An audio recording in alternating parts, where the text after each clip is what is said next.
What happens when one of Hollywood's most intense actors sits down with one of television's most controversial talk show hosts, and the conversation spirals completely out of control? What you're about to witness is the most explosive celebrity interview meltdown in recent memory. A clash so heated that it ended with security being called and a major A-list star being escorted off the set. This isn't just another celebrity spat. This is a masterclass in how a talk show host's ego can turn a simple interview into a career-defining disaster. Make sure to subscribe and drop a comment below because you won't believe how this all unfolded. The green room at Real Time with Bill Maher buzzed with the usual pre-show energy. Tom Hardy sat quietly in the corner, his trademark intensity simmering just beneath the surface as he prepared for what should have been a routine promotional interview for his latest film. The British actor had always been known for his thoughtful, measured responses in interviews, but there was something different about his demeanor tonight.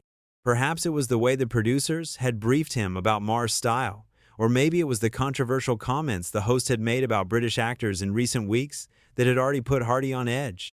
"Mr. Hardy, we're ready for you," the production assistant announced, clipboard in hand. Hardy stood, adjusted his jacket, and made his way toward the studio floor. The audience was already warmed up, their energy palpable as the cameras prepared to roll. Bill Maher stood at his desk, shuffling through his notes with that familiar smirk that had become his signature. He glanced up as Hardy approached, and for a brief moment, there was something almost predatory in his expression. "Tom, great to have you here," Maher said, extending his hand. Hardy shook it firmly, perhaps a bit too firmly, as if sending an early message about the kind of guest he intended to be. "I've been looking forward to this conversation." "Likewise," Hardy replied, his voice carrying that distinctive gravelly tone that had made him famous. But those who knew him well might have detected something else, a slight edge that suggested he wasn't here just to play the typical Hollywood promotion game. The cameras rolled, and Maher launched into his opening with characteristic smugness. "Tonight, we have with us Tom Hardy, star of the new action thriller that's dominating box offices worldwide. Tom, welcome to Real Time."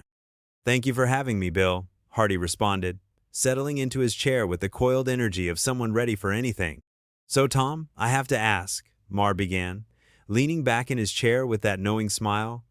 "What is it with you British actors always trying to sound so serious and intellectual? I mean, you're making superhero movies and action flicks, but you all act like you're performing Shakespeare." The question hung in the air like a challenge. Hardy's jaw tightened almost imperceptibly, but he maintained his composure. "I think that's a rather reductive way of looking at it, Bill. Acting is acting, whether you're on a stage in London or on a film set in Hollywood. The craft doesn't change based on the genre." "Oh, come on," Maher pressed, his voice taking on that condescending tone that had made him both famous and infamous. "You can't tell me that putting on a mask and growling as Bane required the same level of artistic integrity as, say, Hamlet. Let's be real here." Hardy's eyes narrowed slightly. "Actually, I can tell you exactly that. Every role requires complete commitment, complete transformation. The fact that you think there's a hierarchy of artistic worth says more about your understanding of the craft than it does about mine." The audience shifted uncomfortably. This wasn't the usual playful banter they expected from celebrity interviews. There was real tension building, and Maher seemed to be enjoying it. "Wow, defensive much? Look, I'm not trying to attack your artistic integrity here, Tom. I'm just saying that maybe, just maybe, some of you guys take yourselves a bit too seriously." "And maybe," Hardy shot back, his voice remaining calm but carrying an unmistakable edge. "Some talk show hosts confuse cynicism with intelligence and think that mocking their guests makes for good television."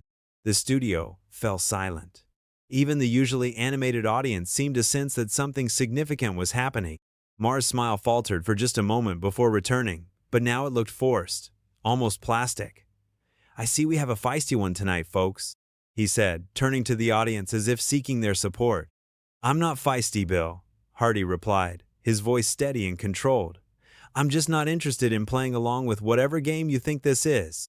You invited me here to talk about my work, so let's talk about my work. Or are you more interested in cheap shots and easy laughs?" Maher's demeanor shifted noticeably.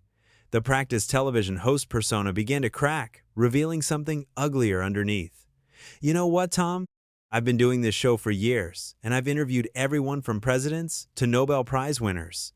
I think I know how to conduct an interview." "Do you?" Hardy asked, tilting his head slightly. Because from where I'm sitting, it seems like you're more interested in hearing yourself talk than actually listening to your guests. When was the last time you asked a question that wasn't designed to make yourself look clever? The tension in the studio was now palpable. Crew members exchanged glances, unsure of whether they should intervene. Maher's face was beginning to redden, his carefully maintained composure slipping with each passing moment. Listen, buddy, I don't know what kind of shows you're used to doing in England, but this is my show, and I'll run it how I see fit. Your show, Hardy repeated, as if tasting the words. Right. And that gives you license to be disrespectful to your guests? To reduce their work to punchlines? To treat them like they're here for your amusement rather than to have an actual conversation? I'm not being disrespectful, Maher snapped, his voice rising slightly.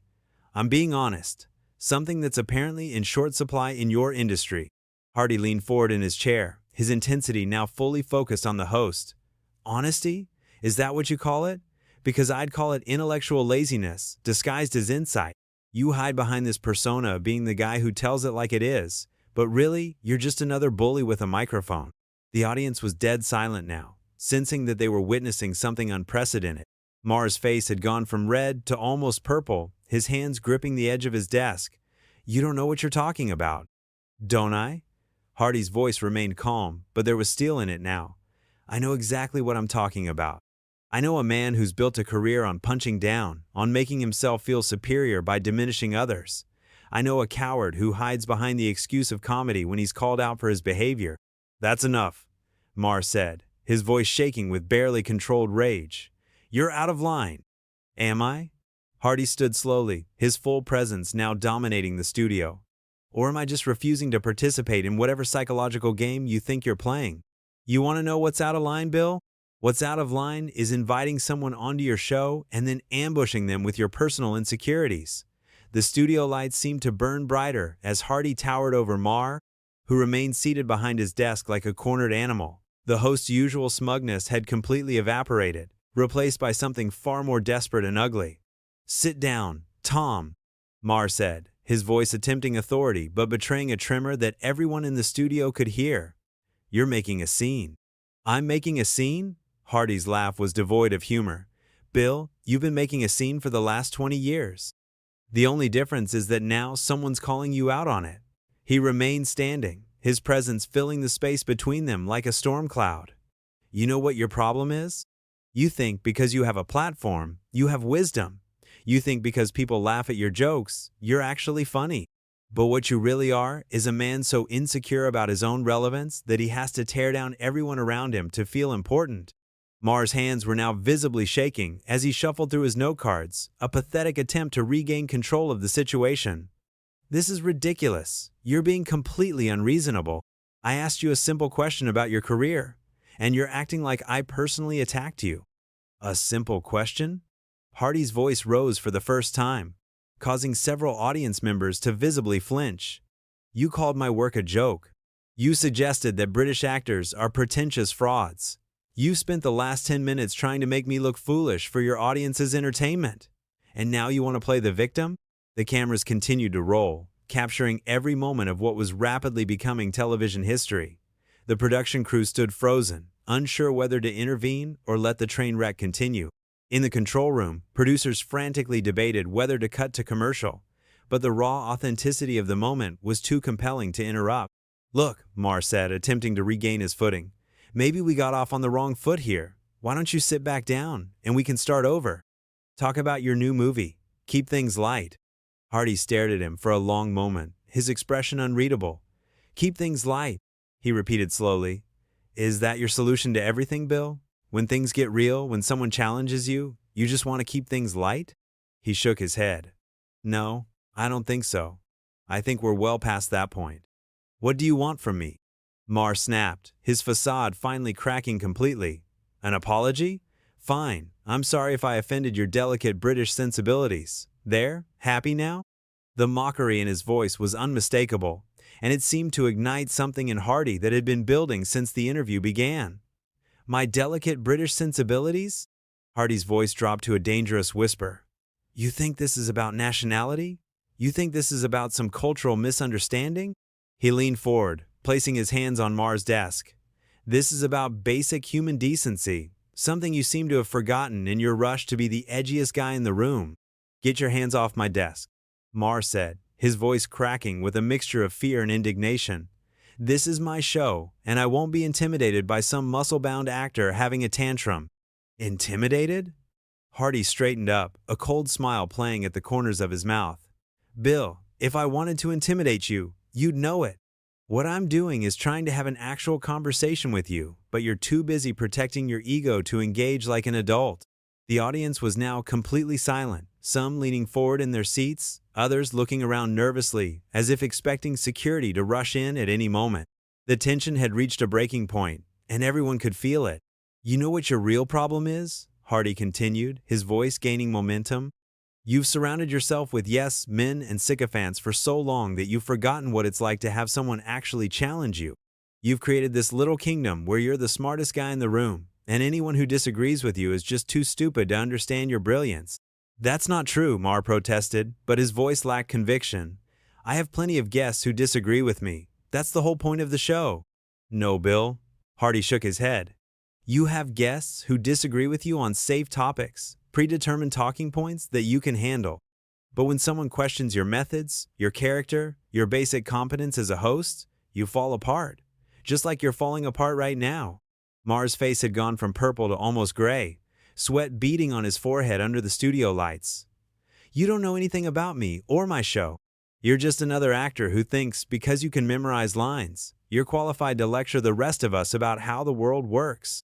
And you're just another bitter man who's confused controversy with relevance, Hardy shot back. You think because you can make people uncomfortable, you're profound. You think because you can be cruel, you're honest. But what you really are is a playground bully who never grew up.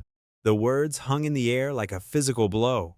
Maher's mouth opened and closed several times, but no sound came out. For perhaps the first time in his career, he was truly speechless. The man who had built his reputation on having a quick wit and a sharp tongue had been reduced to stammering silence by an actor who refused to play by his rules. You want to know what honest looks like, Bill? Hardy's voice was now steady, controlled, but filled with an intensity that made everyone in the studio lean forward. Honest is admitting that you invited me here not to have a conversation, but to have a target. Honest is acknowledging that you get off on making your guests uncomfortable because it makes you feel powerful. Honest is recognizing that you've turned meanness into a brand and called it entertainment. I don't have to listen to this? Maher finally managed to say, his voice barely above a whisper. This is my show, and I can have you removed if you don't calm down. There it is, Hardy said, his voice carrying a note of triumph. The threat. The last resort of every bully when they realize they can't win with words. You're going to have me removed because I had the audacity to treat you the way you treat everyone else, because I refused to be your victim. The studio was so quiet that the hum of the cameras was audible. Even the crew members had stopped moving, afraid that any sound might break the spell of this unprecedented moment. Maher looked around desperately, as if searching for an escape route, but there was nowhere to go. He was trapped behind his own desk, on his own show, being systematically dismantled by a guest who had simply refused to play along. You're making a mistake, Maher said, his voice shaking. You don't understand how this business works. You can't just come on someone's show and attack them like this. There will be consequences. Hardy's laugh was cold and mirthless. Consequences? What are you going to do, Bill? Tell the industry that Tom Hardy was mean to you? That he didn't let you humiliate him for your audience's amusement? That he actually stood up for himself instead of playing your little game? The threat of consequences seemed to awaken something primal in Maher, a desperate animal cornered by a superior predator. His eyes darted frantically between Hardy and the cameras, realizing that every moment of his humiliation was being recorded for posterity. You think you're so clever, don't you? Maher's voice cracked as he spoke, spittle forming at the corners of his mouth. You think you can come on my show and make me look like a fool? I don't need to make you look like a fool, Bill, Hardy replied with devastating calm. You're doing that all by yourself. I'm just refusing to pretend otherwise. He straightened his jacket with deliberate slowness, the gesture somehow more threatening than any raised voice could have been. The question is, what are you going to do about it? Maher's face contorted with rage and humiliation. The careful mask he had worn for decades was completely gone now, revealing the petty, vindictive man beneath. What am I going to do about it? He repeated, his voice rising to a near shriek. I'll tell you what I'm going to do about it. Security! The word echoed through the studio like a gunshot. Several audience members gasped, and the production crew exchanged alarmed glances. But Hardy didn't move. He stood there, completely still, a slight smile playing at his lips, as if he had been waiting for this moment all along. Security! Maher screamed again, pounding his fist on the desk. Get this maniac out of here! He's threatening me! He's out of control! Threatening you? Hardy's voice remained perfectly level, which somehow made it even more unnerving. Bill, I haven't laid a finger on you.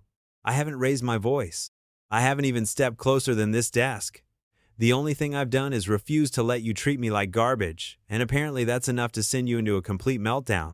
Two security guards appeared at the edge of the set, looking uncertain and uncomfortable. They had dealt with unruly audience members before, but this was different. This was a respected A-list actor having a philosophical debate with their boss, and they weren't sure whose side they were supposed to be on. Don't just stand there, Maher shouted at them, his voice cracking with hysteria. Remove him! He's disrupting my show! He's being aggressive! The guards looked at each other, then at Hardy, who hadn't moved a muscle. One of them, a large man with graying hair, approached cautiously. Sir, I'm going to have to ask you to leave, he said, his voice carrying no real authority. It was clear that even he could see how absurd the situation was. Hardy looked at the guard with something approaching sympathy. I understand you're just doing your job, he said quietly, but take a good look at what's happening here. I'm standing calmly, having a conversation. He's the one screaming and pounding on his desk. Who exactly is being disruptive? The guard hesitated, clearly torn between his professional obligations and his own common sense. The entire studio was watching, waiting to see what would happen next. The silence stretched on for what felt like hours, but was probably only seconds. I said, remove him. Maher's voice had reached a fever pitch now, all pretense of dignity abandoned. This is my show, my show. He doesn't get to come in here and disrespect me like this. Disrespect? Hardy turned back to Maher, his eyebrows raised in genuine surprise. Bill, you've spent the last 30 minutes trying to humiliate me, and when I finally respond in kind, you call it disrespect? What would you call what you've been doing to me?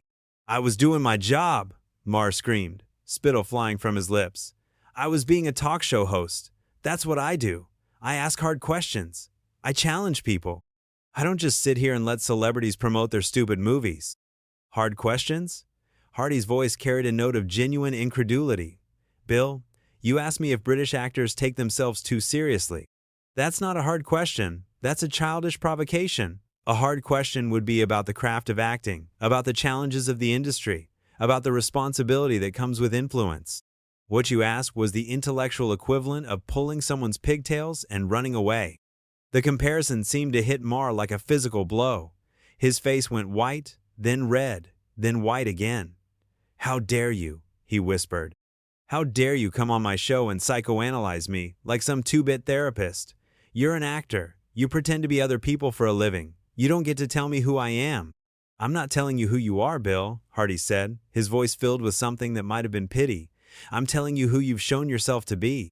Tonight, in front of all these people, you've shown yourself to be a small, petty man who can't handle being challenged. You've shown yourself to be someone who confuses cruelty with wit, who mistakes aggression for intelligence. Get out, Maher said, his voice barely audible now. Just get out. I don't want to see you anymore. I don't want to hear your voice. Just leave. Hardy nodded slowly, as if this was exactly what he had expected. I'll leave, Bill, but not because you're throwing me out. I'll leave because there's nothing left to say. You've made your position clear, and I've made mine. He turned to face the cameras directly, his presence commanding even in defeat. Ladies and gentlemen, this is what happens when someone refuses to play the game. This is what happens when you stand up to a bully. They don't engage with your arguments. They don't address your points. They simply try to make you disappear. I said get out! Maher shrieked, his voice cracking completely. Security, drag him out if you have to. I don't care. Just get him away from me. The guards moved forward reluctantly, but Hardy held up a hand. That won't be necessary, he said with quiet dignity. I'll see myself out. But before I go, let me say this to everyone watching at home. He looked directly into the camera, his eyes intense but calm. Don't let anyone treat you the way this man tried to treat me tonight. Don't let anyone make you feel small for their own entertainment. And don't let anyone tell you that standing up for yourself is inappropriate or aggressive. Sometimes the most radical thing you can do is simply refuse to be someone's victim. With that, he turned and walked toward the exit, his stride confident and unhurried. The security guards followed at a respectful distance, more like an honor guard than enforcers. The studio remained dead silent until Hardy disappeared through the door, and then a low murmur began to ripple through the audience. Maher sat behind his desk, his face pale and drawn, looking like a man who had just realized he had made a terrible mistake. He stared at the door where Hardy had exited, then at the cameras, then at his notes, as if trying to figure out how to salvage something from the wreckage of his own making. "We'll be right back," he finally managed to say, his voice barely above a whisper. "After these messages." The red light on the cameras went dark, but the damage was already done. In the space of 30 minutes, one of television's most notorious hosts had been completely dismantled by an actor who had simply refused to play by his rules. The footage would be dissected, analyzed, and remembered for years to come, as the night when Tom Hardy showed the world that sometimes the best way to win is to simply tell the truth. The real question isn't whether Hardy was right or wrong to confront Maher the way he did. The question is whether we've all been too comfortable letting people like Maher hide behind the excuse of entertainment when they're really just being cruel. What do you think? Should Hardy have just played along, or was he right to stand his ground? Drop your thoughts in the comments below, and make sure to subscribe for more stories that pull back the curtain on what really happens when the cameras are rolling.